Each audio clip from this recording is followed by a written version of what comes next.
नमस्कार, स्वागत है आपका एनबी न्यूज में। मैं हूं आपके साथ सचिन चौहान और आज हम बात करेंगे लापरवाही खतरे में जिंदगी। तमाम देशों के साथ साथ भारत में भी कोरोना वायरस मरीजों का आंकड़ा बहुत तेजी से बढ़ रहा है। सुबह के वक्त 52,000 यह आंकड़ा क्रॉस कर चुका था और अब यह 53,000 के आसपास पहुंचने वाला है। मौत का सिलसिला अभी भी जारी है। आम से लेकर खास सभी इसकी चपेट में आ रहे हैं। तो वहीं उत्तर प्रदेश में मेडिकल टीम ने बुलंदशहर के खुर्जा में डॉक्टरों के ठिकानों पर ताबड़तोड़ छापेमारी की है और इस छापेमारी, इस बड़ी कार्रवाई से कई फर्जी डॉक्टर भी इसमें पाए गए हैं तो कई डॉक्टरों द्वारा मानकों का पालन नहीं किया जा रहा था। टीम द्वारा 5 स्थानों पर यह छापेमारी की है, जिसमें से 4 अवैध क्लिनिक पर यह छापेमारी की गई। बड़ी कार्रवाई की है, क्लिनिक को पूरी तरह से सील कर दिया गया। यह खतरा कितना बड़ा है, इसके बावजूद लापरवाही की तस्वीरें सामने आना इस खतरे को मानो खुला इनवाइट जैसा है। अगर हालात यही रहे, हालात नहीं सुधरे तो आने वाले वक्त में मौत का आंकड़ा कितनी तेजी से बढ़ेगा, इसका अंदाजा लगाना बेहद मुश्किल हो जाएगा। यह रिपोर्ट देखिए। यह वायरस इतना खतरनाक है जिसने आज पूरी दुनिया को हिला कर रख दिया। मरने वालों का आंकड़ा लगातार बढ़ता जा रहा है। तमाम देशों के साथ साथ भारत में भी कोरोना मरीजों का आंकड़ा 52,000 भी क्रॉस कर चुका और मौत का सिलसिला अभी भी जारी है। आम से लेकर खास सभी इसकी चपेट में आ रहे हैं। मरीजों का बढ़ता आंकड़ा और 1 घंटे में बढ़ती मरीजों की संख्या कोरोना की रफ्तार को बता रही है।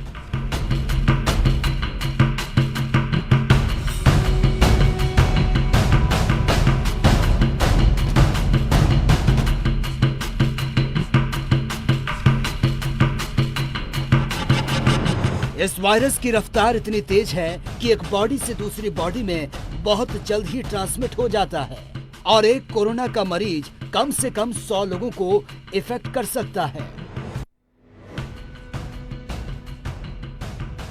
आज भारत में कई पुलिसकर्मी और डॉक्टर इसकी चपेट में आ रहे हैं। कोरोना की वजह से फैली इस महामारी से आम जन ही नहीं बल्कि बड़ी तादाद में डॉक्टर भी इस वायरस का शिकार हो रहे हैं, जिसको लेकर प्रशासन भी गंभीर नजर आ रहा है।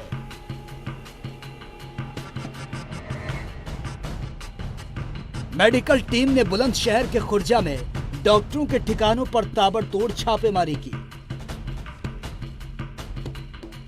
इस छापेमारी कार्रवाई में कई फर्जी डॉक्टर पाए गए तो कई डॉक्टरों द्वारा मानकों का पालन नहीं किया जा रहा था। इस पर नाराजगी जताते हुए खुर्जा महिला अस्पताल की सीएमएस मंजू अग्रवाल और नोडल अधिकारी डॉक्टर विकास रॉय की टीम 5 स्थानों पर छापेमारी की गई, जिसमें से 4 अवैध क्लिनिक को पूरी तरह से सील कर बड़ी कार्रवाई की गई। मेडिकल टीम द्वारा आज मैम कार्रवाई की गई है नगर में। किस तरह की कार्रवाई की गई है, कितनी जगह ये कार्रवाई हुई है? ये आज जो है 5 जगह हमने कार्रवाई की है और ये अभी 3 दिन से चल रही है, जिसमें आज 5 जगह जहाँ पे की गई है उनमें ये देखा गया है कि वो लोगों के पास रजिस्ट्रेशन सर्टिफिकेट है या नहीं है, बायोमेडिकल वेस्ट मैनेजमेंट का पूरा प्रॉपर वो ध्यान रख रहे हैं या नहीं रख रहे हैं, इन्फेक्शन प्रिवेंशन के लिए ध्यान रख रहे हैं नहीं रख रहे हैं, सोशल डिस्टेंसिंग का ध्यान रख रहे हैं नहीं रख रहे हैं, इन सभी को मद्देनजर रखते हुए कार्रवाई की गई थी, जिसके अंदर हमने 2 अभी सील कर दिए हैं। एक को सील करने के लिए, क्योंकि वो घर के अंदर क्लिनिक चला रही थी तो वो हम घर सील नहीं कर सकते हैं किसी का, इसलिए उसको हमने चेतावनी देते हुए बोला है कि वो 2 दिन के अंदर हमें सारी लाके दे दे। अगर वो नहीं लाती है अपना जितना भी रजिस्ट्रेशन सर्टिफिकेट वगैरह है और डॉक्टर नहीं उपस्थित होता है तो उसके खिलाफ FIR करा दी जाएगी। ये कार्रवाई नगर के जेवर अड्डा, चौराहा, नेहरूपुर चुंगी, शिकारपुर रोड और कालंदी कुंज में की गई। कार्रवाई के दौरान टीम मुरारी नगर पहुंची, जहां एक घर में क्लिनिक संचालित मिला। मौके से मिली जानकारी के अनुसार इस क्लिनिक में गर्भवती महिला का इलाज चल रहा था। हालांकि क्लिनिक में मौजूद स्टाफ द्वारा इस बात को नकार दिया गया, जिसके बाद अधिकारियों से भी स्टाफ की तीखी नोकझोंक हुई। सीएमएस मंजू अग्रवाल के अनुसार जिन डॉक्टरों पर कार्रवाई की गई वे या तो झोला छाप हैं या उनके द्वारा कोई मानक पूरा नहीं किया गया, जिस वजह से यह कार्रवाई की गई है।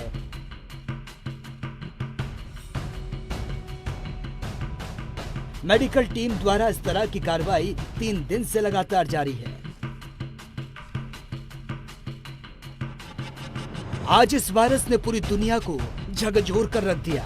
पुलिस प्रशासन से लेकर स्वास्थ्य विभाग के अधिकारी, तमाम कर्मचारी इसकी चपेट में बहुत तेजी से आ रहे हैं। लेकिन बड़ा सवाल ये जानने के बावजूद कि खतरा कितना बड़ा है, फिर भी लापरवाही की तस्वीरें सामने आना इस खतरे को खुला निमंत्रण देने जैसा है। अगर हालात अभी नहीं सुधरे तो आने वाले वक्त में मौत का आंकड़ा कितनी तेजी से बढ़ेगा, इसका अंदाजा लगाना बेहद मुश्किल होगा। बुलंदशहर से एएनबी न्यूज की रिपोर्ट।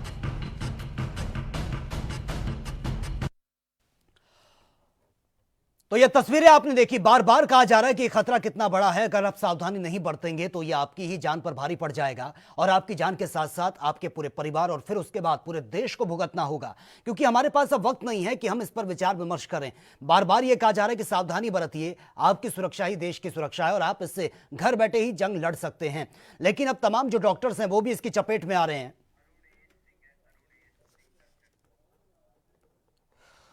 और एक कॉलर है हमारे साथ, अरुणेश हैं इस वक्त फोन लाइन पर। अरुणेश, स्वागत है आपका, रखिए अपनी राय।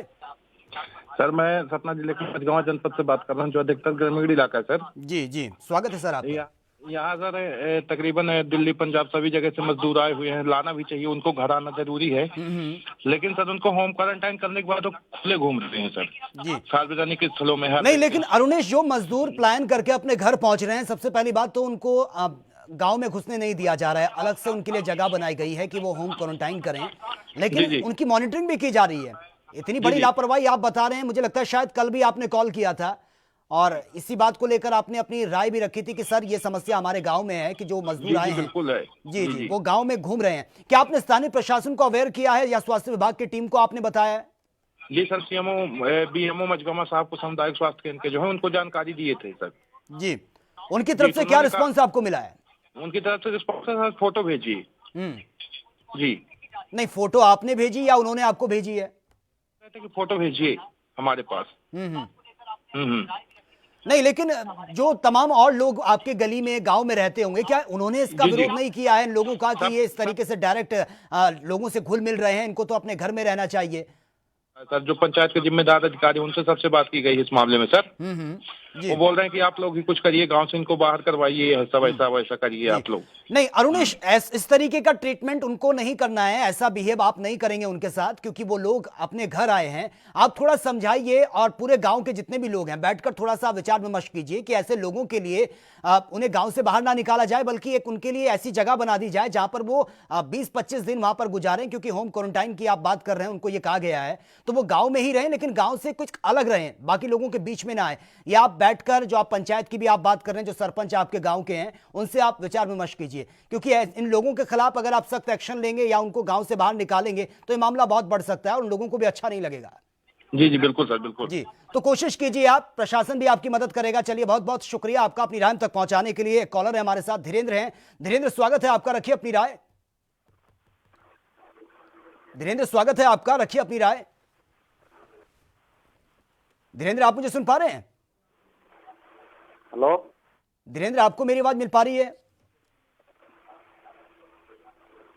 चलिए धीरेन्द्र, बहुत बहुत शुक्रिया फिलहाल आपका, आपने नंबर डायल किया लेकिन आपकी आवाज हम तक नहीं पहुंच पा रही है। तो बार बार हम अपील भी कर रहे हैं दर्शकों से, और कई बार जब भी ये प्रोग्राम शुरू होता है सबसे पहले अपील यही होती है कि जब भी आप कॉल करें या कोई सुझाव या कोई शिकायत हम तक पहुंचाना चाहते हैं तो प्लीज़ अपने टीवी की वॉल्यूम आप कम कर दीजिए। क्योंकि आप अगर टीवी की वॉल्यूम खोलकर हमसे सलाह मशवरा आप कुछ देना चाहते हैं, अपनी सलाह या कोई शिकायत हमसे करना चाहते हैं, एनबी न्यूज़ के माध्यम से आप अपनी बात आगे पहुंचाना चाहते हैं, तो आपकी आवाज़ हम तक डिले पहुंचती है और मजबूर होकर हमें आपका फ़ोन डिस्कनेक्ट करना पड़ेगा, क्योंकि बहुत से लोग इंतज़ार में रहते हैं। तो लगातार हम ये नंबर फ्लैश कर रहे हैं, आप कोशिश कीजिए जब भी आप नंबर मिलाएं टीवी की वॉल्यूम आप कम कर दीजिए, तभी हम आपके सवाल, आपके सुझाव ले पाएंगे। सवाल यही है कि डॉक्टर भी इसकी चपेट में आ रहे हैं, लेकिन जिस तरीके से गांव में छोटे छोटी जो दुकानें हैं, छोटे छोटे जो क्लिनिक हैं, या फिर हम मेडिकल शॉप की बात करें, वहां पर मानकों को ताक पर रखकर ये मेडिकल शॉप खोली जा रही है और लोग वहां पर जाते हैं, दवाई खरीदते हैं, लेकिन उनको ये नहीं पता कि जहां से वो दवाई खरीद रहे हैं, कहीं दवाई के साथ साथ वो कोई बीमारी तो नहीं खरीद रहे हैं। एक कॉलर है, राजेंद्र सिंह है बरेली से। राजेंद्र जी, स्वागत है आपका, रखिए अपनी राय। नमस्कार जी। जी सर, स्वागत है आपका, रखिए अपनी राय सर। हाँ, रहे है भी हमारा एक ट्रक अपना जो है कलकत्ता गया हुआ। हाँ नमस्कार जी। जी आपकी आवाज आ रही है, आप अपनी राय रखिए। आप क्या कहना चाहते हैं, क्या आपका सवाल है, आप अपनी राय रखिए। हम रखना सवाल चाहते हैं कि हमारी बरेली में चीमा ट्रांसपोर्ट है, लाल कुआं से एक ट्रक लद के कलकत्ता गया हुआ रहा। हेलो, आवाज आ रही है आपकी? हाँ, कलकत्ता गया रहा, उसको आज बंद है। आगे बोलिए, कलकत्ता गया है, उसके बाद क्या क्या समस्या आपके सामने आ रही है? अभी हुआ खाली नहीं करा रहे हैं ट्रक, आज 23 मार्च का खड़ा हुआ है ट्रक वहाँ पर। नहीं राजेंद्र, थोड़ा विस्तार से बताएंगे कि ट्रक में क्या सामान उसमें रखा गया है और कहाँ ये सप्लाई होना था, कुछ आप बताएंगे? हाँ, पेपर लगा हुआ है और लाल कुआं है जो ट्रांसपोर्टर इसके माध्यम से बुक होकर गया, ना वो सुनवाई कर रहा है ना कलकत्ता सुनवाई हो रही है। नहीं राजेंद्र जी, मैं समस्या को समझ सकता हूं, क्योंकि बहुत से ट्रक ऐसे हैं जो सब्जी से भी लदे हुए हैं, उनको भी फिलहाल रोका गया है, क्योंकि लगातार खबरें यही सामने आ रही कि जिस सीमाओं से होते हुए ये ट्रक आगे पहुंच रहे हैं तो ये खतरा लोगों के लिए भी हो सकता है। आप टेंशन मत लीजिए, पूरी इसकी निगरानी की जा रही है और जो ट्रक ड्राइवर है, जो आपका स्टाफ होगा, जो भी आपने ड्राइवर कंडक्टर रखे होंगे, उनको प्रॉपर भोजन वहां की सरकार दे रही है जिस भी राज्य में वो पहुंचे होंगे, और सबकी मॉनिटरिंग की जा रही है, क्योंकि खतरा लगातार ये बना हुआ है और सभी को आगे जाने से रोका जा रहा है। फिलहाल जहां भी वो होंगे, आपकी बात उम्मीद करता हूं कि आपकी लगातार उनसे बात भी हो रही होगी, और राज्य सरकारें पूरी मॉनिटरिंग कर रहे हैं। बाहर से जितनी भी गाड़ियां किसी राज्य में एंटर कर रही हैं, उनको रोका जा रहा है, उनका टेस्ट किया जा रहा है, तभी आगे जाने की परमिशन दी जा रही है। चलिए, बहुत बहुत शुक्रिया आपका अपनी राय हम तक पहुंचाने के लिए। तो एक कॉलर है हमारे साथ, पंचदेव हैं इस वक्त फोन लाइन पर। पंचदेव जी, स्वागत है आपका, रखिए अपनी राय। हाँ सर जी, ऐसा है कि हम लोग तमिलनाडु में सर जी, हम लोग के पास न खाने का है कुछ और ना तो हम लोग का कोई व्यवस्था है। हम लोग कई दिन से परेशान है सर, हम लोग पास बनवाने में भी परेशान है। जी जी, नहीं पंचदेव जी, जहां आप रहते हैं, पुलिस प्रशासन से आपने कभी शिकायत की है कि हमारे सामने इस तरीके के हालात अब खड़े हो चुके हैं कि खाने के लिए राशन तक नहीं है? क्योंकि हम देख रहे हैं कि पुलिस चप्पे चप्पे पर मुस्तैद है और राज्य सरकारें बड़ी जिम्मेदारी को निभा रही हैं कि कोई भूखा ना रहे। अगर कोई फंसा हुआ है तो उसके लिए बाकायदा ट्रेनों का भी इंतजाम किया गया है। हाँ सर जी, पुलिस कर्मी तो हम लोग का कोई संधान नहीं कर रहे हैं। हम यहाँ पे बोल रहे हैं कि ठीक है आपको व्यवस्था दिया जाएगा, लेकिन कोई व्यवस्था नहीं दिया जा रहा है। जी नहीं पंचदेव जी, जहां आप रहते हैं फिलहाल वहां के हालात के बारे में आप थोड़ा बताइए। क्या रेड जोन में आप आते हैं या फिर वहां पे जो आसपास दुकानें हैं वो खुल चुकी हैं? नहीं सर जी, हम लोग के आसपास के तो पूरी दुकानें खुली हुई हैं। तो पंचदेव जी, आप काम क्या करते हैं? सर जी, हम लोग तो ये काम करते हैं कंपनी में, चॉकलेट की कंपनी में काम करते हैं। तो फिलहाल वो कंपनी बंद है या फिर कंपनी खुल चुकी है? सर जी, कंपनी तो खुली है, 50 वर्कर लेके काम कर रही है, लेकिन यहाँ पे 400 वर्कर है, वहाँ पे कैसे गुजारा होगा? जी नहीं पंचदेव जी, थोड़ा सा आप धैर्य रखिए, क्योंकि आपकी कंपनी खुल चुकी है, आप उस कंपनी के वर्कर हैं, कंपनी ने आपको निकाला भी नहीं होगा क्योंकि आप खुद यहां से जाना चाहते हैं। लेकिन थोड़ा सा आप धैर्य से काम लीजिए, क्योंकि अभी जितने भी राज्य हैं लगातार खतरा बना हुआ है और बाहर के लोगों को तो बिल्कुल भी एंट्री नहीं मिल रही है। अगर आपको एंट्री मिल भी जाती है तो उसमें बहुत सावधानियां बरती जा रही है। यह आपके लिए भी सही नहीं होगा। अगर आप घर जाएंगे, अपने परिवार से मिलेंगे, तो उनके लिए भी मुश्किलें बढ़ सकती है। कंपनी खुल गई है, 50-50 एम्प्लॉय अगर काम कर रहे हैं, तो आपको भी ये आने वाले वक्त में स्थितियां जब बेहतर होगी तो आप भी अपनी कंपनी में काम कर पाएंगे। कंपनी ने आपको निकाला नहीं है, थोड़ा सा आप धैर्य से काम लीजिए, आने वाले वक्त में स्थितियां सही हो जाएंगी।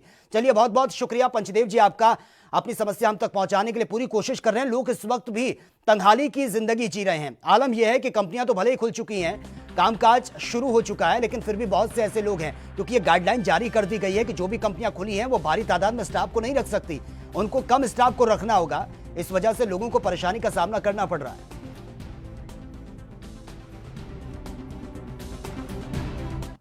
तो इस वक्त आलम यह है कि तमाम मजदूर ऐसे हैं जो फंसे हुए हैं। हालांकि स्पेशल ट्रेनें उनके लिए बाकायदा चलाई गई हैं, लेकिन बहुत से मजदूर ऐसे हैं जिनको ऑनलाइन वर्क की कोई जानकारी नहीं है, क्योंकि इसमें आपको रजिस्ट्रेशन कराना होता है, उसके बाद ही आपका नंबर आता है। लेकिन बहुत से ऐसे मजदूर हैं जो बिल्कुल पढ़े लिखे नहीं हैं, जिनको ये तक नहीं पता कि कहाँ रजिस्ट्रेशन करवाना है, कैसे उनकी हेल्प हो सकती है। तो ये मजदूर अब ऐसे हैं कि इन्होंने साइकिल खरीदी, उसके बाद साइकिल पर बैठकर ये अपने राज्य के लिए, अपने गृह राज्य के लिए निकल चुके हैं। लेकिन आलम यह है कि इनकी कोई टेस्टिंग नहीं हुई है, कोई मॉनिटरिंग इनकी नहीं हो रही है। अगर ये घर पहुंचते भी हैं, इनको किसी ने अब तक ये नहीं कहा कि आपको होम क्वारंटाइन खुद को करना होगा। यह खतरा कितना बड़ा है, मजबूरी इनके सामने भी है, इनकी मजबूरी को भी हमें समझना होगा। सुन लेते हैं, उनकी प्रतिक्रिया भी सामने आ रही है। नांगलोई से आ रहे हैं, प्रेमनगर। नांगलोई से आप आ रहे हैं। हाँ। आपको कहाँ को जाना है? जाना झांसी। तो अभी आपको यहाँ पे कुछ खाने पीने को कोई फैसिलिटी? खाने पीने को तो मिल रही है, बस दिक्कत यही है कि ना काम खुल रहा है, और जो झुग्गी थी वो झुग्गी मिट गई, ठेकेदार ने मिटा दी है। क्या तोड़ दी आप लोगों ने? तोड़ दी हैं। तो रहने के लिए कोई फैसिलिटी नहीं है अभी? रहने को लिए नहीं है, खाना तो मिल रहा है, लेकिन गांव में बच्चे छूटे हैं, कम से 2 साल के बच्चे छूटे हुए हैं, बस घर जाना चाहते हैं। सरकारें कह रही हैं वो ट्रेनें खोलेंगे, बसें खोलेंगे। ट्रेनें कुछ नहीं हो रही हैं, ना ट्रेनें खुल रही हैं, ना बस खुल रही, कुछ नहीं हो रहा है। सब भरमाने का जगह है, सरकार का कोई काम नहीं हो रहा है। वजह ये है कि ठेकेदार की झुग्गी मुग्गी लाइट माइट की सुविधा कुछ नहीं है। झुग्गी तपती है, पन्नी डली हुई है, बच्चे छोटे छोटे हैं, उसमें क्या करें, धूप पड़ रही है, बस गांव जाना चाहते हैं। जयपुर से रहे, बिहार जा रहे हैं। कैसे वहाँ काम नहीं चल रहा है, लॉकडाउन के बारे में। वो जो लॉकडाउन हुआ ना, काम बंद हो गया, इसीलिए जा रहे हैं। कितने लोग हो, कहाँ से जा रहे हो? 28 लोग हैं। साइकिल से जा रहे हैं। साइकिल कहाँ से लेकर आए? साइकिल वहीं खरीदे हैं। हाँ, 4000 में हुआ। पूरी करते हैं मालिक का। कहाँ से कहाँ जा रहे हो, कैसे? हम राजस्थान से बिहार जा रहे हैं साइकिल से। साइकिल कहाँ से आ रही? साइकिल राजस्थान से। खरीदी नहीं? हाँ नहीं, पैसा कहाँ से आए? पैसा वही थोड़ा बहुत था, ले लिए 2 आदमी मिल के। कितने आदमी हैं? हम तो एक साइकिल पर 2 आदमी हैं, बाकी 28 आदमी हैं। हाँ, हम मालिक करते हैं सर। लॉकडाउन से 3 रोज काम किए हैं, तब इसका बाद बंद हो गया, तो हम लोग थोड़ा बहुत जो पैसा था तो ये साइकिल लिए हैं, तो हम लोग बिहार जा रहे हैं, गांव जा रहे हैं अपना 28 आदमी है। ये बताओ, सरकार ने ट्रेनें चलाई है, बसें चलाई है, तुम लोगों को मालूम नहीं क्या? मालूम था, हम लोग क्या वहाँ कोई कुछ नहीं करने वाला था, भगा दिया, तब हम लोग का थोड़ा बहुत पैसे था। कार तो बस चलाया, लेकिन हम लोग को वहाँ कोई समझाने वाला भी नहीं था वहाँ पर। तो बिहार में कहाँ जाना है? बिहार में हमको खगड़िया जाना है। खगड़िया से आए हो? कब खाया था? ये लो भैया, कब खाया था? 10 बजे खाया। खाना वाना कैसे बनाते हो, कैसे कर रहे हो? कितने दिन हो गए चलते हुए? तो सब खिलाता है, उधर से आते हैं। 7 रोज हो गया। 7 लोग हो? 7 दिन हो गया। अब कितने दिन में पहुँचे हुए बिहार? 5 दिन और लगेगा। तो मजदूरों की प्रतिक्रिया भी आपने सुनी है। ये प्रवासी मजदूर हैं जो अपने गृह राज्य से दूसरे राज्यों में कामकाज करते हैं, लेकिन लंबे लॉकडाउन के दौरान कामकाज पूरी तरह से ठप है। आलम यह है कि अब इनको लगा कि लॉकडाउन तो एक्सटेंड हो रहा है, आने वाले वक्त में स्थितियां और ज्यादा खराब हो सकती हैं। सरकार की तरफ से ट्रेनें चलाई गई हैं, बस का इंतजाम किया गया, लेकिन इन लोगों के पास कोई नहीं आया, ना ही किसी ने हेल्प की है। आलम यह है कि अब इन लोगों ने मजबूर होकर जो पैसे इनके पास बचे थे उससे साइकिल खरीदी, और अब ये अपने घर जाने के लिए निकल चुके हैं। पाँव में छाले पड़े हैं, पेट में अन्न तक नहीं गया। आलम यह है कि भूखमरी की कगार पर पहुंच चुके हैं। इन लोगों का साफ कहना है कि यहां रहेंगे तो शायद कोरोना से वो मरे या ना मरे, लेकिन भूखमरी से वो जरूर मर जाएंगे। तो ये मुश्किलें अभी हैं, जो सच्ची तस्वीरें हैं, धरातल की तस्वीरें आप देखिए। भले ये कहा जा रहा हो कि मजदूरों के लिए स्पेशल ट्रेन चलाई जा रही है, लेकिन आज भी तमाम ऐसे मजदूर हैं जो इस वक्त जिनकी स्थिति बहुत ज्यादा चिंताजनक बनी हुई है, परिवार से दूर हैं, खाने के लाले पड़ रहे हैं, कोई ध्यान देने वाला नहीं है। तो धरातल की तस्वीरों पर भी हमें गौर करना होगा, क्योंकि देश में इस वक्त संकट के हालात बने हैं। सरकार अपनी तरफ से पुरजोर कोशिश कर रही है, लेकिन फिर भी बहुत से लोग ऐसे हैं जिन तक राहत नहीं पहुंच पा रही है।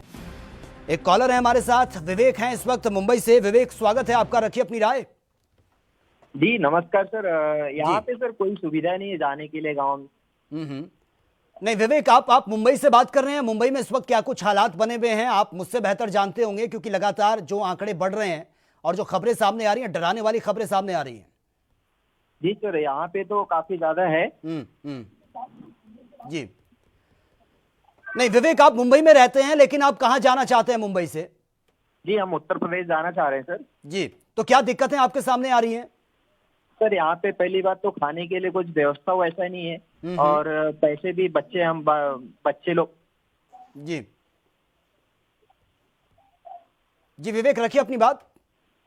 जी उत्तर प्रदेश जाना चाह रहे हैं, फिर भी यहाँ से मतलब कोई भी साधन नहीं मिल रहा है, प्लस हम लोग को कोई व्यवस्था नहीं हो पा रहा है। और चौकी में गए तो वहाँ पे कोई मतलब कोई पूछताछ करने वाला कोई ऐसा है ही नहीं यहाँ पे हम लोग को जाने के लिए। कैसा कुछ व्यवस्था समझ में नहीं आ रहा है। नहीं विवेक, जो स्पेशल ट्रेनें चल रही हैं, क्या मुंबई में, महाराष्ट्र में कोई स्पेशल ट्रेनें नहीं चल रही हैं? क्योंकि तमाम जो ऐसे मजदूर हैं, जो प्रवासी लोग हैं, उनका बाकायदा रजिस्ट्रेशन हुआ है। क्या आपका कोई रजिस्ट्रेशन नहीं हुआ? आपको ये जानकारी नहीं है कि स्पेशल ट्रेनें चल रही हैं जो लोग फंसे हुए हैं उनके लिए?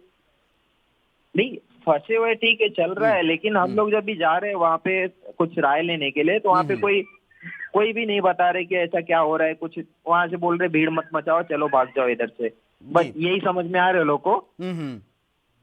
उसके बाद फॉर्म भरा था, कैंसिल हो गया। जो यहाँ का वेबसाइट था, तो यहाँ वेबसाइट था वो अभी बंद बता रहे, तो समझ में नहीं आ रहा है क्या करें हम लोग। जी नहीं विवेक, जिस तरीके से हालात इस वक्त मुंबई में बने हुए हैं, हो सकता है शायद आपको वेटिंग में डाल दिया हो। आप थोड़ा धैर्य से काम लीजिए, क्योंकि मुंबई में इस वक्त सबसे ज्यादा बहुत तेजी से आंकड़े बढ़ रहे हैं। लगातार हम भी अपने दर्शकों को दिखा रहे हैं मुंबई के हालात, क्योंकि शुरुआत से ही महाराष्ट्र में जो लापरवाही सामने आई है, उसके बाद से हालात और ज्यादा दयनीय बने हुए हैं। आप चिंता मत कीजिए, आपने अगर फॉर्म भरा है, आपकी बातचीत हुई है उनसे, तो वो भी आपको मॉनिटरिंग कर रहे होंगे, क्योंकि रिकॉर्ड सबका तैयार किया जा रहा है कि कौन कहां पर फंसा हुआ है। हो सकता है शायद आपको वेटिंग में डाला हो, अभी इतने लोगों के लिए इंतजाम ना हो। सरकार जरूर आपकी बातों पर गौर करेगी और बहुत जल्द आपको आपके राज्य में पहुंचाया जाएगा। हो सकता है कि शायद इस वक्त जो हालात वहां पर बने हुए चिंताजनक, या आपके लिए भी खतरा हो सकता है, दूसरे राज्य के लिए भी खतरा हो सकता है, आपके परिवार के लिए भी। तो थोड़ा सा आप धैर्य से काम लीजिए, आने वाले वक्त में स्थितियां सामान्य हो जाएंगी।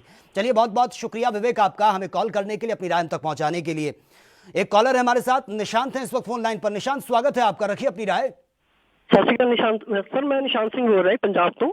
निशांत, स्वागत है आपका, रखिए अपनी राय। सर, मैं देख रहा था कुछ दिनों तो कि पंजाब गवर्नमेंट है वो बिल्कुल नाकामयाब हो चुकी है। उन्होंने वास्ते कुछ नहीं रहा है कैप्टन सरकार ने। सो मैं 16वां अध्याय पढ़ रहा थी।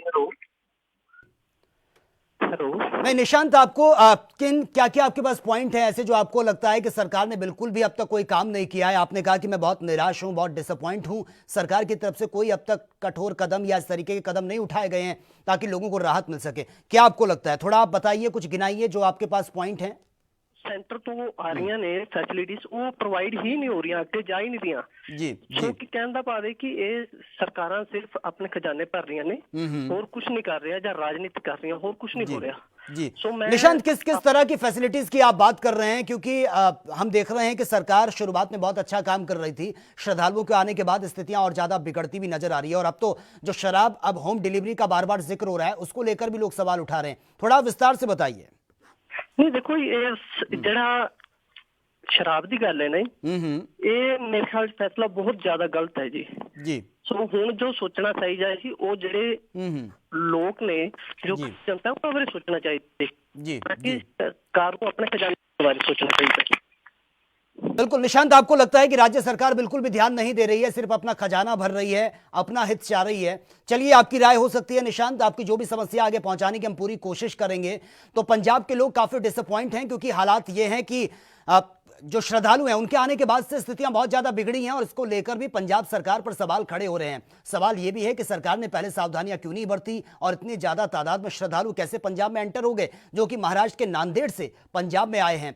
और उसके बाद अब शराब को लेकर होम डिलीवरी की बात जो सामने आ रही है, इसको लेकर भी लोगों की मिलीजुली प्रतिक्रिया सामने आ रही है।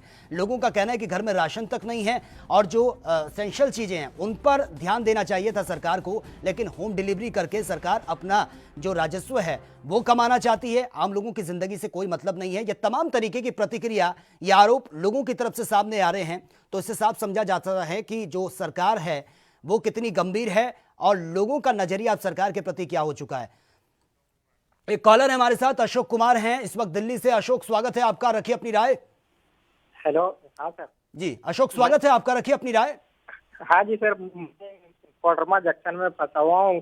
22 मार्च को मेरे को रिटर्न था दिल्ली में। जी। वो जाने का कोई व्यवस्था नहीं। मैं स्टेशन पे काफी दिनों से चक्कर लगा रहा हूँ, और टिकट भी कैंसिल हो रखा है, उसके पैसे जंक्शन से नहीं वापस रिटर्न अभी मिल रहे हैं जी।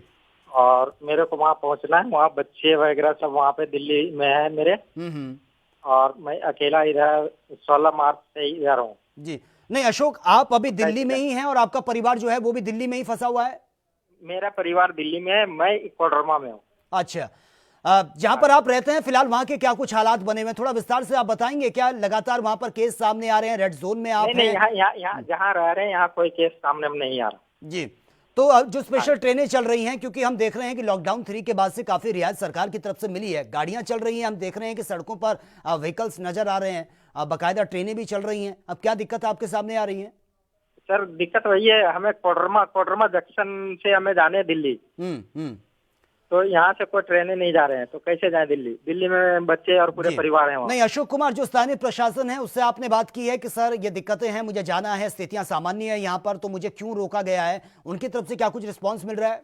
ट्रेनें नहीं चलेंगे तो वो प्रशासन कैसे जाने देंगे सर? ट्रेनें नहीं चल रही ना, कैसे जाए वहाँ? जी नहीं अशोक, उन्होंने कुछ तो बताया होगा ना आपको कि ट्रेनें क्यों नहीं चल रही हैं, स्थितियां क्या हैं फिलहाल? कुछ जानकारी तो आपको दी होगी, रीजन तो बताया होगा। यहाँ से ट्रेनें नहीं चलेंगे कोडरमा जंक्शन से। हाँ जी, ठीक है। चलिए अशोक, आपकी जो भी समस्या है आगे पहुंचाने की हम पुरजोर कोशिश कर रहे हैं एनबी न्यूज के माध्यम से। चलिए बहुत बहुत शुक्रिया आपका। दिक्कतें हम समझ सकते हैं, तमाम लोगों को इस वक्त परेशानी का सामना करना पड़ रहा है। आलम यह है कि मजदूर अब पैदल ही प्लान करने के लिए मजबूर हैं।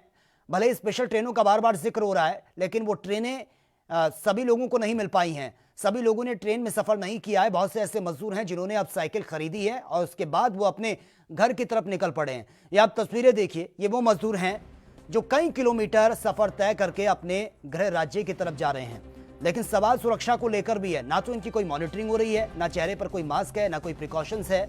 ये खुले तौर पर मजबूरी इनके सामने है, क्योंकि अगर ये यहाँ पर रहेंगे तो हो सकता है शायद आने वाले वक्त में स्थितियां और ज्यादा खतरनाक हो सकती है। हमने इनकी प्रतिक्रियाओं को भी सुना, लेकिन सरकार की तरफ से कोई ध्यान अब तक नहीं दिया गया है। आलम यह है कि मजबूर होकर अब इनको अपना घर छोड़ना पड़ रहा है। जहां पर अब तक ये किराए के मकान पर रहते थे, बहुत से ऐसे लोग हैं जो झुग्गी झोपड़ी में रहते थे, लेकिन अब वो भी नहीं बचा है। खाने के लिए अगर पैसे नहीं हैं तो क्या ये लोग कमाएंगे, क्या खाएंगे? ये सबसे बड़ी दिक्कत है। सरकार एक तरफ बड़े बड़े दावे कर रही है, लेकिन धरातल की तस्वीरों पर भी हमें गौर करना होगा। हमें उस लास्ट पंक्ति तक के बारे में सोचना होगा जहां पर ये मजदूर तबके के लोग आते हैं। इनके सामने सबसे बड़ी समस्या, तस्वीरें आप देखिए, सड़क के किनारे लोगों का हुजूम साफ तौर पर नजर आ रहा है। ना तो इनको रोका टोका जा रहा है, ना इनको कोई हिदायत दी जा रही है, और ना ही अगर प्रिकॉशंस की हम बात करें, कोई भी इस तरीके की सावधानी बरतते हुए नजर नहीं आ रहे हैं। सवाल यही है, लापरवाही और खतरे में जिंदगी, क्योंकि एक इंसान कम से कम 100 लोगों को इफेक्ट कर सकता है। अगर इनमें एक भी पॉजिटिव हुआ, कहां ये लोग गए होंगे, किन किन लोगों के संपर्क में आए होंगे, इसका अंदाजा लगाना बहुत मुश्किल हो जाएगा। तो तस्वीरें आप देखिए, इनकी भी मजबूरी है। दोनों पहलू को हमें समझना होगा। सरकार एक तरफ सोशल डिस्टेंसिंग की बार बार बात करती है, लेकिन दूसरी तरफ ये तस्वीरें डराने वाली भी सामने आ रही हैं। ये मजदूर जब इनके घर में खाने के लिए राशन तक नहीं बचेगा तो ये लोग आखिर कहां जाएंगे? कब तक ये इंतजार करेंगे कि 2 हफ्ते में, आने वाले 2 हफ्ते जब लॉकडाउन खुलने की बात सामने आ रही है तब स्थितियां बेहतर हो जाएंगी? क्योंकि 3 मई तक सभी ने इंतजार किया, लेकिन उसके बाद 2 हफ्ते इसको और बढ़ा दिया गया, रियायत दी गई है, लेकिन बहुत सी ऐसी जगह है जहां पर सब कुछ बंद है। एक कॉलर है, गुरप्रीत सिंह है इस वक्त फोन लाइन पर। गुरप्रीत सिंह जी, स्वागत है आपका, रखिए अपनी राय। सर, ये आप बोल तो रहे हो कि भाई ये अपना गवर्नमेंट ऐसे कर रही है। गवर्नमेंट सर आपने कोई जो लोकल बंदे हैं पंजाब के हैं जो, उन लोगों को तो कोई हेल्प नहीं कर रही है ना गवर्नमेंट।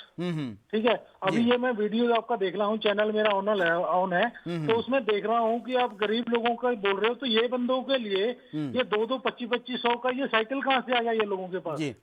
नहीं गुरप्रीत जी, आप इस वक्त अगर एएनबी न्यूज देख रहे होंगे, इससे पहले हमने इनकी प्रतिक्रिया भी सुनाई है। इन लोगों ने मिलजुल कर पैसे मिलाकर ये साइकिलें खरीदी हैं, क्योंकि इनके पास कोई चारा नहीं बचा था। स्पेशल ट्रेनें जो चलाई हैं, इनको पता ही नहीं है कि हमारे लिए कोई ट्रेन चली है, ना इनका कोई रजिस्टर अब तक हो पाया है। तो तमाम परेशानियां इनके सामने हैं। मैं आपकी बात से एग्री करता हूं, पंजाब की जो जनता है वो पंजाब सरकार से नाखुश नजर आ रही है। इससे पहले तमाम प्रतिक्रिया भी सामने आई है। सबसे पहले आप मुझे ये बताइए कि पंजाब के आप जिस एरिया से आते हैं, फिलहाल वहां के क्या कुछ हालात हैं? यहाँ पे एक भी कोई, जहाँ एरिया पे मैं खड़ा हूँ, यहाँ पे 10 किलोमीटर की रेंज में एक भी पॉजिटिव केस नहीं है, ठीक है ना। लेकिन फिर भी इन्होंने जानबूझ के हम लोग को इतना परेशान कर रखा है कि जो लोकल बंदे हैं, जो जैसे यहाँ पे किसी ने सब्जी वगैरह में जाना है, कहीं और पे जाना है, तो उसको भी बाहर बंदा नहीं जा सकता। ठीक है।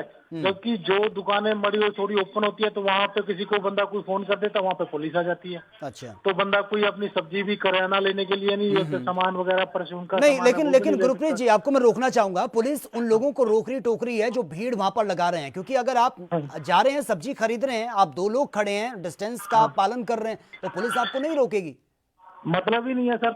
अच्छा, यहाँ पे सिर्फ जो आपने जो भीड़ की है वो सिर्फ ठेलों वालों की है जी जी, ना कि जो बंदा कोई सामान खरीदने जा रहा है उसको कोई ऐसा नहीं है कि बंदा वहाँ पे जाके उसको कोई वो कर लेगा। सिर्फ सबसे ज्यादा मैक्सिमम जो भीड़ है वो सिर्फ जो ठेले वाले हैं, जो सब्जी वाले, उन्हों की भीड़ है जी, मैक्सिमम। आप देखोगे वहाँ पे सिर्फ एक आधा ग्राहक है, लेकिन पुलिस वाले फिर भी वहाँ पे हरासमेंट होती है।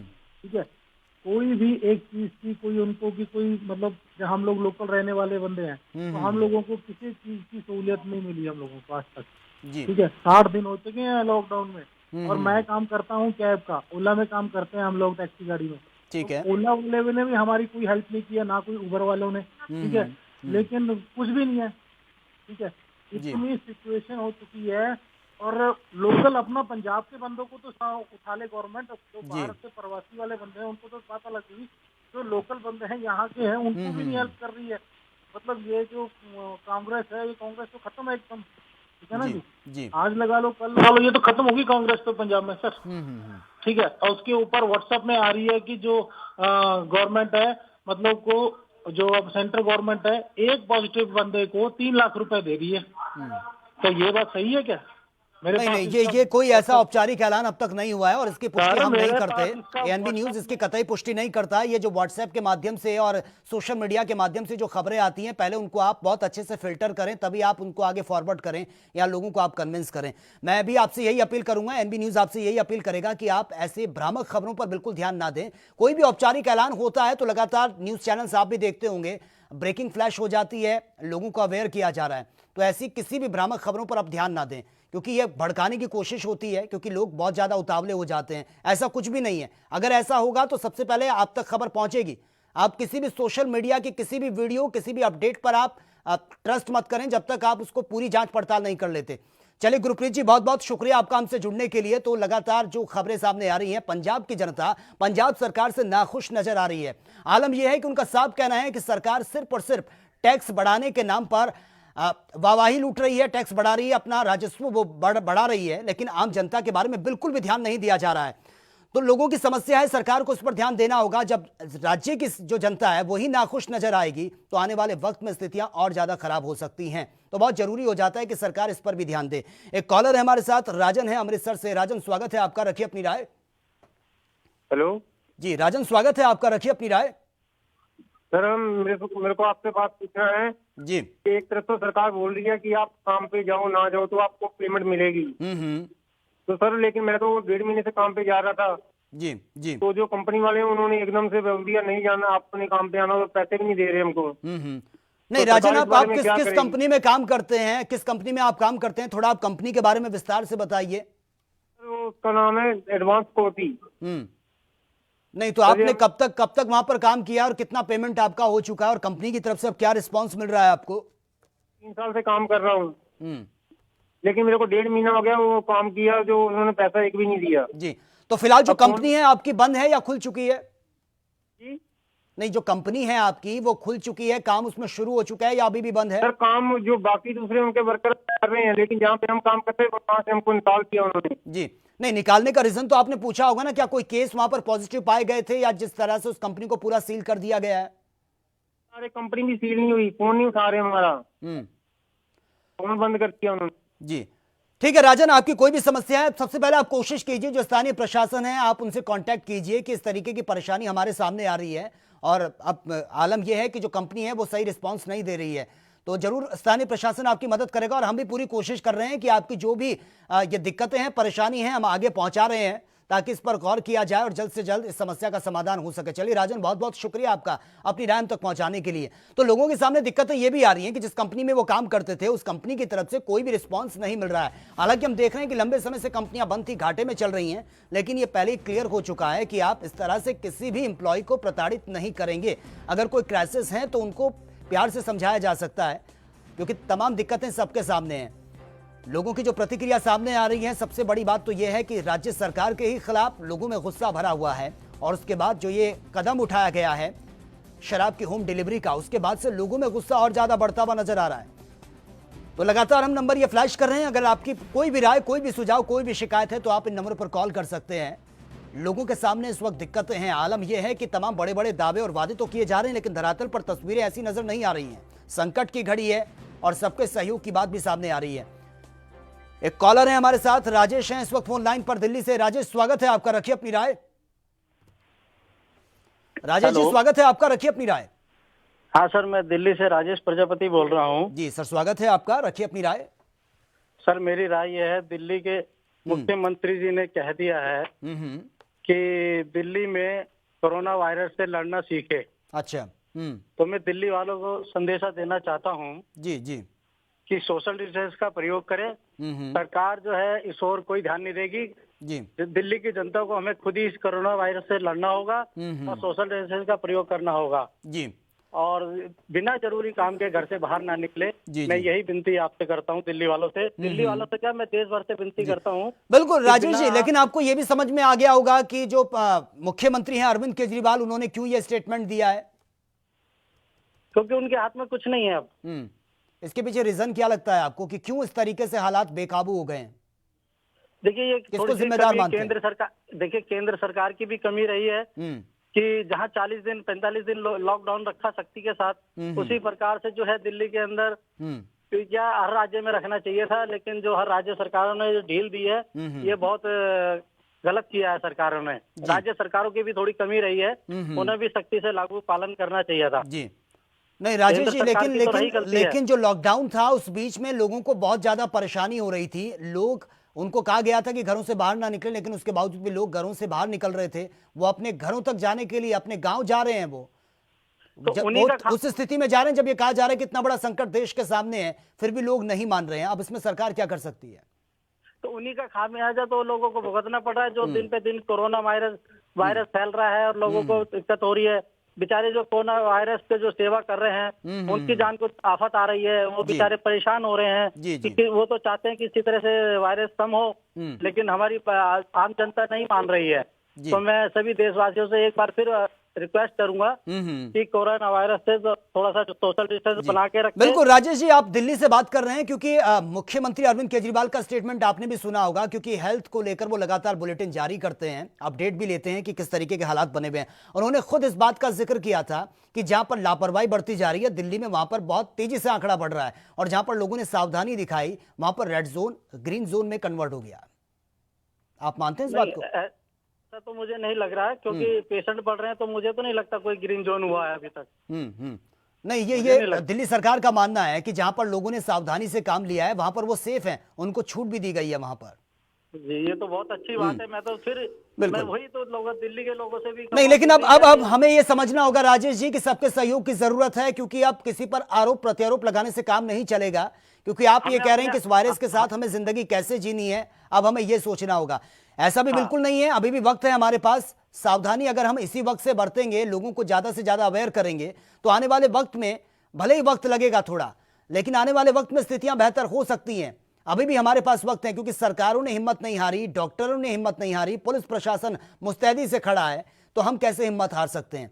हमें तो सहयोग करना है सबका। चलिए राजेश जी, बहुत बहुत शुक्रिया फिलहाल आपका अपनी राय तक पहुंचाने के लिए। तो तस्वीरें आपके सामने हैं, बार बार यही बात सामने आ रही है कि लापरवाही अगर सामने आएगी तो यह खतरा और ज्यादा बढ़ सकता है।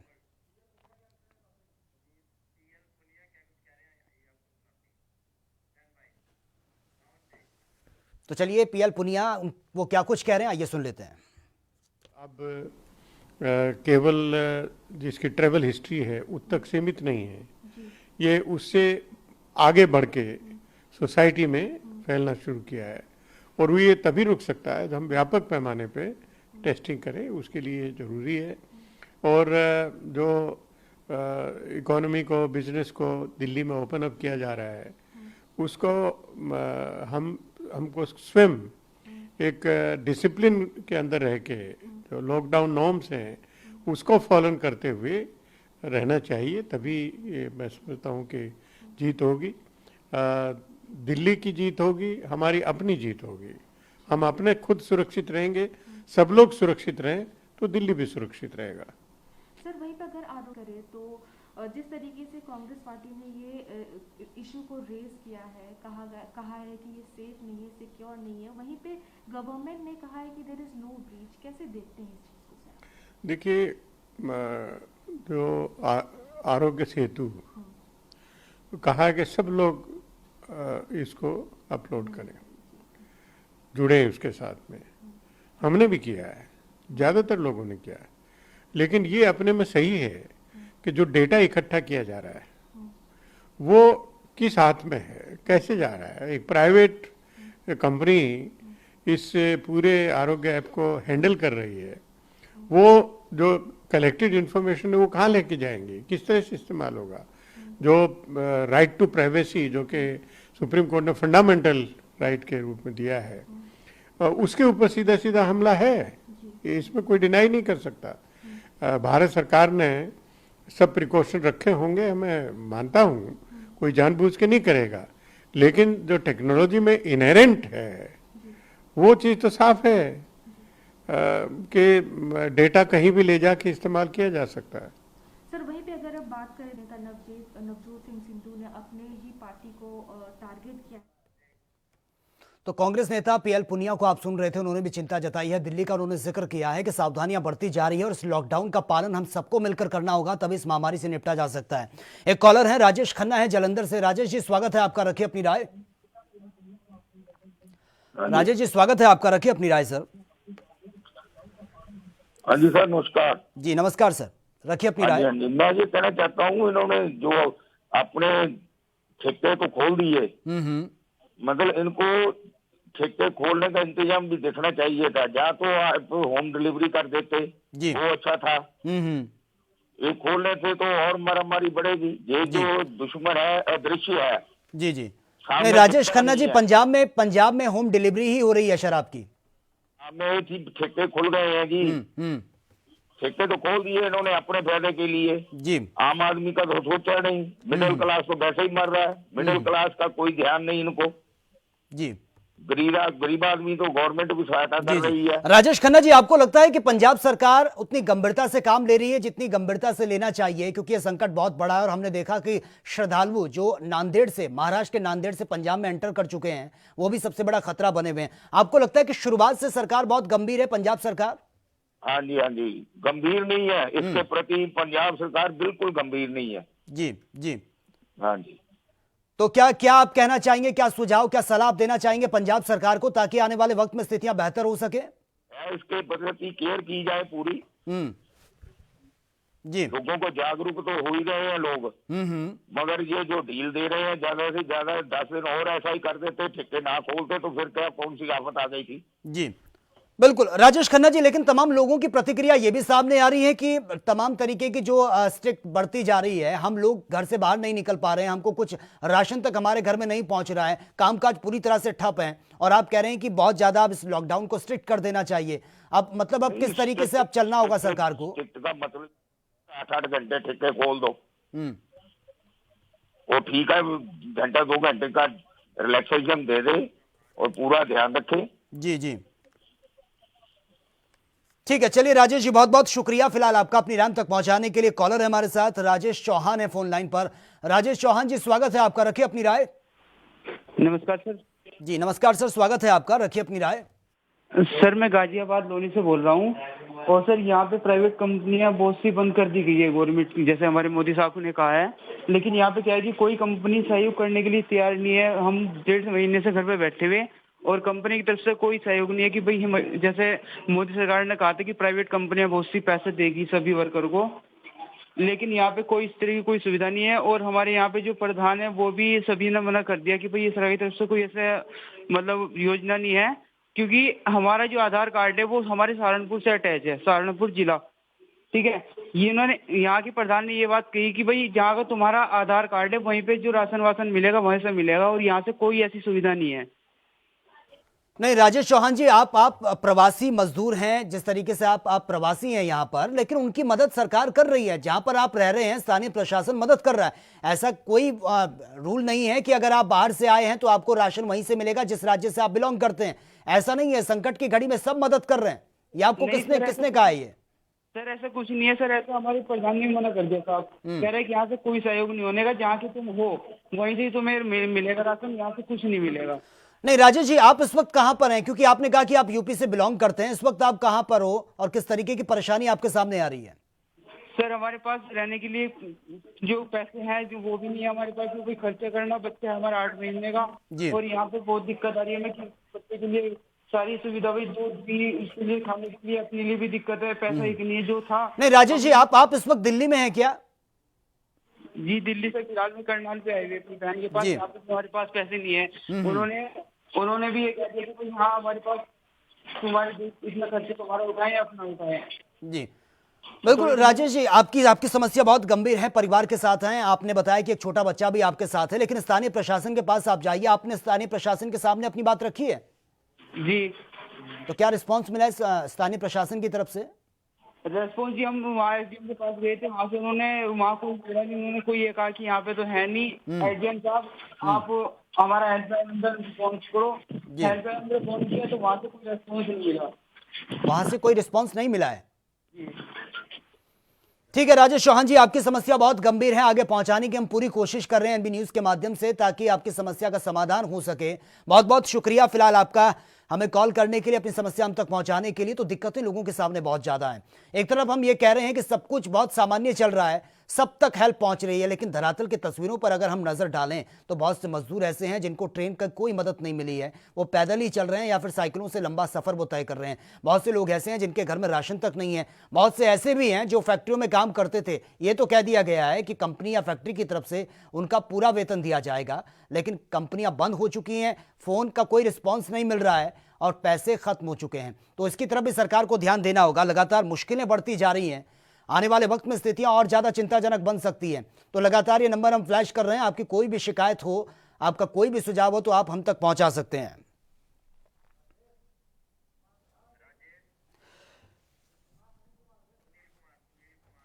एक कॉलर है हमारे साथ, सुनील कुमार हैं इस वक्त फोन लाइन पर। सुनील जी स्वागत है आपका, रखिए अपनी राय। चलिए, लगता है शायद डिस्कनेक्ट हो चुका है उनका फ़ोन। तो लगातार ये नंबर हम फ्लैश कर रहे हैं। आपको लगता है कि आपके पास कोई सुझाव, कोई राय है, या फिर आप किसी परेशानी में हैं, तो एनबी न्यूज़ आपकी पूरी मदद करने के लिए तैयार है। हम पूरी कोशिश कर रहे हैं कि ऐसी संकट की घड़ी में किसी को परेशानी का सामना ना करना पड़े। हमें दोनों पहलुओं को देखना होगा, दोनों तस्वीरों को देखना होगा। एनबी न्यूज़ के माध्यम से हम पूरी कोशिश करेंगे कि आपकी परेशानी को आगे पहुंचा सकें, ताकि जल्द से जल्द समस्या का समाधान हो सके। एक कॉलर है हमारे साथ, हरमनजीत सिंह है करनाल से। हरमनजीत स्वागत है आपका, रखिए अपनी राय। सर नमस्कार। जी सर स्वागत है आपका, रखिए अपनी राय। डिस्ट्रिक्ट करनाल से इंद्री से बोल रहा हूँ सर। जी जी सर, एक्चुअली लॉकडाउन होने से पहले तो हमारे जो भाई हैं और भाई हैं वो वहाँ पे गाजीपुर कॉलोनी में। तो सर अब अचानक से मोदी जी ने जैसे लॉकडाउन किया तो हमारे जो परिवार वाले थे वो वहाँ फंस गए लॉकडाउन से। तो सर हमने ऑनलाइन एप्लीकेशन वगैरह सब कुछ भर के देख लिया, पर सर हमें कोई भी परमिशन नहीं दी जा रही उनको लाने के लिए। नहीं हरमनजीत सिंह जी, जहां पर आपका परिवार रहता है फिलहाल वहां पर स्थिति क्या कुछ है? क्या सामान्य स्थिति वहां पर बनी हुई है या फिर रेड जोन में वो आते हैं?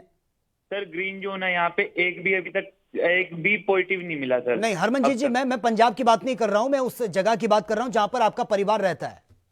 सर वहाँ पे अभी तक कोई केस नहीं मिला लोनी के अंदर जी। तो सर अब का हमें पता नहीं है, क्योंकि अभी हमारा संपर्क नहीं हो पा रहा, उनका फोन टूट गया है। अच्छा। तो सर अब वो फंसे हुए। हमने डीसी साहब के दफ्तर के बाहर भी हम गए उनसे परमिशन लेने, और उन्होंने बोला कि ऑनलाइन परमिशन अप्लाई कीजिए मूवमेंट पास। तो सर हमने सब कुछ अप्लाई करके देख लिया, एडीएम सर के पास, सबके पास जाके देख लिया सर, हमें परमिशन नहीं मिली जी। सर हमने ये तक बोला था कि हम अपने परिवार को लाते सार हम उनका चेकअप करवाएंगे जी जी। तो सर उसके लिए भी हमें परमिशन नहीं मिली सर। हम बहुत परेशान हुए पड़े। 6 महीने का हमारा भतीजा है सर, वो भी वहाँ पे फंसा पड़ा है। वो भी अपने फ्रेंड के घर पे फंसे पड़े हैं। यहाँ तो अपने घर में बैठे होते तो कोई दिक्कत नहीं थी। जी जी। बिल्कुल हरमनजीत जी, आपकी समस्या को मैं समझ सकता हूं। बहुत लोगों के सामने दिक्कतें हैं इस वक्त, क्योंकि आधा परिवार कहीं और है और आधा परिवार कहीं और फंसा हुआ है। हालांकि आने वाले वक्त में स्थितियां सामान्य हो जाएंगी, थोड़ा सा आप सब्र रखिए, कोशिश कीजिए। स्थानीय प्रशासन आपकी मदद जरूर करेगा। हो सकता है शायद वहां पर कोई खतरा हो जो जाने की परमिशन नहीं दी जा रही है। चलिए हरमनजीत जी, बहुत बहुत शुक्रिया आपका। आपकी जो जितनी भी समस्या है हम आगे पहुंचाने की पूरी कोशिश कर रहे हैं, ताकि सरकार गंभीरता से ले और किसी को भी इस संकट की घड़ी में परेशानी का सामना ना करना पड़े। तो ये लगातार नंबर हम फ्लैश कर रहे हैं। आपको लगता है कि आपके सामने कोई दिक्कत है, परेशानी है, जहां पर आप हैं इस वक्त वहां पर आपकी कोई मदद नहीं हो पा रही है, आप इन नंबरों पर कॉल कर सकते हैं, अपनी राय अपने सुझाव हम तक पहुंचा सकते हैं। हम पूरी कोशिश करेंगे आपकी परेशानी को आगे पहुंचाने की, ताकि जहां पर आप हैं वहां की सरकार इसको गंभीरता से ले, वहां का प्रशासन गंभीरता से ले और आपको इस समस्या से निजात मिल सके। इस संकट की घड़ी में सबके सहयोग की जरूरत है, सबको सहयोग करना होगा। लॉकडाउन का उल्लंघन बेवजह ना करें। अगर आपके सामने परेशानी है तो आप स्थानीय प्रशासन से सीधा कांटेक्ट कर सकते हैं। अगर वहां से भी आपको कोई परेशानी हो रही है तो राज्य सरकारें, तमाम ऐसे लोग हैं, इस वक्त हम देख रहे हैं कि तमाम एनजीओ भी लोगों की मदद कर रहे हैं।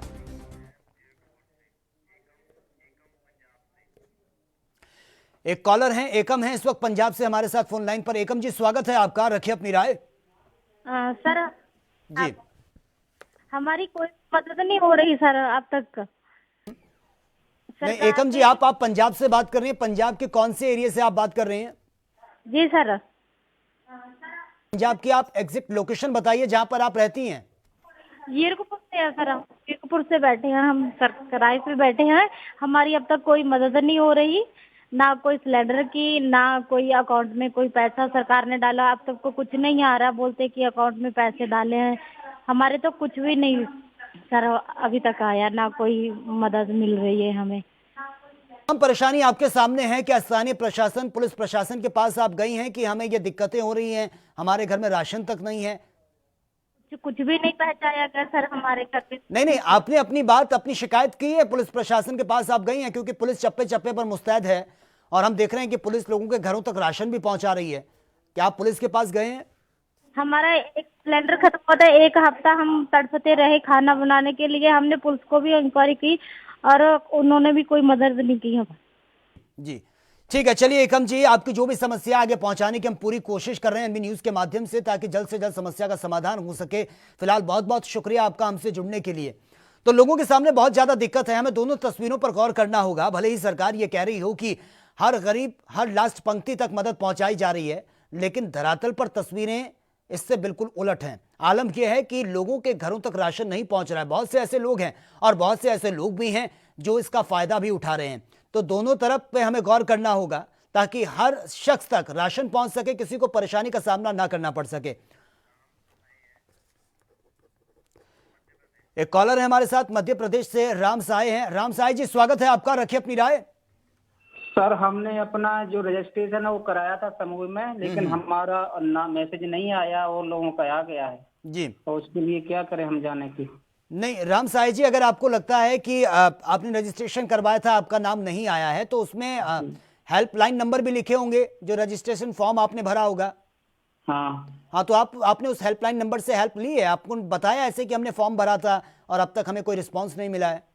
जी सर, नहीं किया अभी। जी, तो बिल्कुल राम साय जी, आप थोड़ा सा उन जो नंबर दिए गए हैं हेल्पलाइन नंबर, आप उसमें कॉल कीजिए। उनकी तरफ से क्या कुछ रिस्पांस मिलता है तब आप बताइए। अगर पॉजिटिव रिस्पांस नहीं मिलता, क्योंकि हो सकता है नेटवर्किंग प्रॉब्लम हो, आपने जब फॉर्म फिलअप किया हो, फॉर्म भरा हो, वो सेंड ना हो पाया हो, फेल्ड हो गया हो या फिर एरर बता दिया हो, तो तमाम दिक्कतें हो सकती हैं। क्योंकि ये ऑनलाइन प्रोसेस है, इसमें दिक्कतें हो सकती हैं। जब आप बता रहे हैं कि और लोगों का नाम आया है, सिर्फ आप ही का नाम नहीं आया है, तो दिक्कतें हो सकती है। आप हेल्पलाइन नंबर पर कॉल कीजिए, उनकी तरफ से आपको अच्छा रिस्पांस मिलेगा और आपकी भी जरूर मदद होगी। चलिए, बहुत बहुत शुक्रिया आपका हमसे जुड़ने के लिए। तो लोगों के सामने परेशानी है और परेशानी यही है कि राशन तक नहीं बचा है लोगों के, और अब आलम यह है कि अपनी साइकिलों से निकलने के लिए मजबूर हैं। लेकिन बात यह भी है कि इसमें लापरवाही बिल्कुल भी नहीं बरतनी चाहिए। सरकार को दोनों पहलुओं पर गंभीरता से देखना होगा। इन मजदूरों की भी मॉनिटरिंग सरकार करे तो बेहतर होगा, क्योंकि ये वो मजदूर हैं जिनका ना तो कोई टेस्ट हुआ है, ना इनका कोई रजिस्ट्रेशन हो पाया है। आलम यह है कि ये घरों से निकल चुके हैं और कहां कहां ये पहुंचे हैं, ये भी सबसे बड़ी समस्या है। कितने लोगों को ये संपर्क में आए होंगे? अगर 1% ये पॉजिटिव इनमें से एक भी हुआ तो कितने लोगों के लिए खतरा बढ़ा ये हो सकता है। एक कॉलर है, नरेश है पंजाब से। नरेश जी, स्वागत है आपका, रखिए अपनी राय। हेलो जी, स्वागत है सर आपका, रखिए अपनी राय। हाँ, नरेश कुमार बोल रहा हूँ। मैं एक छोटा सा पेडिक्योर स्टोर ब्यूटी पार्लर का काम करता हूँ पंजाब में। हाँ जी, गुड आफ्टरनून सर। जी, आपकी आवाज आ रही है, रखिए अपनी बात। हाँ जी, गुड आफ्टरनून सर। मैं नरेश बोल रहा हूँ। मैं एक छोटा सा ब्यूटी पार्लर का काम करता हूँ पंजाब में। सारा ये कर रहे हैं कि शराब के ठेके खोल दो, ठीक है, तो कम से कम एक पर्सन के लिए अथॉरिटी तो देनी चाहिए कि ब्यूटी पार्लर के लिए। नहीं नरेश जी, आपकी जो शॉप है, आपने बताया है कि मेरा एक सैलून है, ब्यूटी पार्लर है। आप किस जगह से आप बिलोंग करते हैं पंजाब में? क्योंकि पंजाब में भी बहुत तेजी से ये आंकड़ा बढ़ रहा है और बहुत सी ऐसी जगह है जो इस वक्त अभी रेड जोन में है, वहां पर किसी भी तरह की कोई छूट नहीं है। नहीं, वो तो मैं समझता हूँ इस बात को। मैं तो वैसे एक क्वेश्चन करना चाहता हूँ कि शराब खोलना जरूरी है, तो एक छोटा सा सैलून है, तो सैलून में एक पर्सन के लिए जरूरत तो देनी चाहिए। बिल्कुल नरेश कुमार जी, आपकी जो भी समस्या आगे पहुंचाने की हम कोशिश करेंगे। थोड़ा सा आप भी सावधानी बरतें, थोड़ा धैर्य से काम लीजिए। आने वाले वक्त में स्थितियां सामान्य होगी तो सभी की दुकानों को खोलने की परमिशन भी दी जाएगी। और सैलून की अगर आप बात कर रहे हैं तो लगातार ये खबरें भी सामने आ रही हैं कि सैलून से भी ये संक्रमण बहुत तेजी से फैल रहा है, क्योंकि तमाम जो लोग हैं वो सैलून में आते हैं और कौन पॉजिटिव है कौन नहीं है, ये भी एक सबसे बड़ा संकट, सबसे बड़ा खतरा बना हुआ है। तो चलिए, बहुत बहुत शुक्रिया आपका हमसे जुड़ने के लिए। तो परेशानी लोगों के सामने है, सरकार को ध्यान देना होगा। पंजाब सरकार को लेकर लोग ज्यादा नाखुश नजर आ रहे हैं। लोगों का साफ कहना है कि सरकार पंजाब के लोगों की तरफ ध्यान नहीं दे रही है। आलम यह है कि सिर्फ अपने राजस्व बढ़ाने की तरफ सरकार का ध्यान है। लोगों के घरों तक राशन नहीं है, कामकाज ठप हो चुका है और इसलिए जरूरी हो जाता है कि सरकार ध्यान दे ताकि स्थितियां बेहतर हो सके।